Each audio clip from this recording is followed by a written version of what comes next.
చదువుకున్న కొరింథీ పత్రిక 5వ అధ్యాయం, మొదటి పత్రిక కొరింథీ 5వ అధ్యాయంలో మనం 7వ వచనాన్ని మనం చదువుకుంటే, మీరు పులిపిండి లేని వారు గనక కొత్త ముద్ద ఒకటే ఆ పాతదైన పులిపిండిని తీసి పారవేయండి.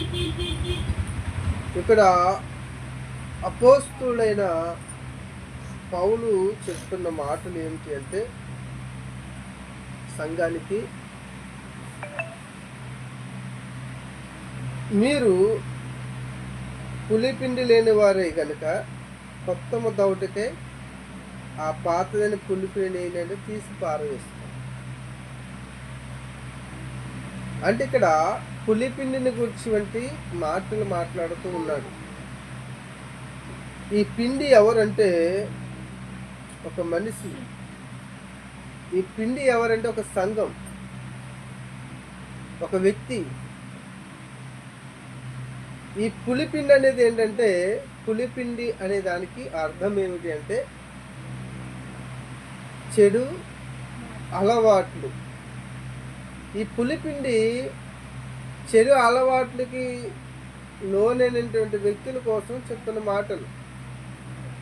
ఒక వ్యక్తి క్రొత్త ముద్ద కావాలి అంటే, కొత్త జీవితముగా మార్చబడాలి అంటే ఏమవ్వాలంట? పాతవి పులిపిండిని ఏం చేయాలి? పులిపిండి లేనివారుగా ఇక్కడ అన్నాడు, పాతదైన పులిపిండిని తీసివేసుకోవాలి. అంటే తీసివేసుకోవడం అంటే ఏంటి? వాటిని మానుకోవాలి పూర్తిగా. వాటిని ఏం చేసుకోవాలంట? ఆ వ్యసనములు, ఆ పులిపిండి అనే వ్యసనములు ఏం చేసుకోవాలంటే మానివేసుకోవాలి. అవి మానివేసుకున్నప్పుడు ఆ వ్యక్తి ఏమవుతాడు? కొత్త ముద్ద అవుతాడు. కొత్త ముద్ద అవుతాడు. చూడండి, అక్కడ అన్నాడు కదా, మీరు పులిపిండి తీసివేసినప్పుడంట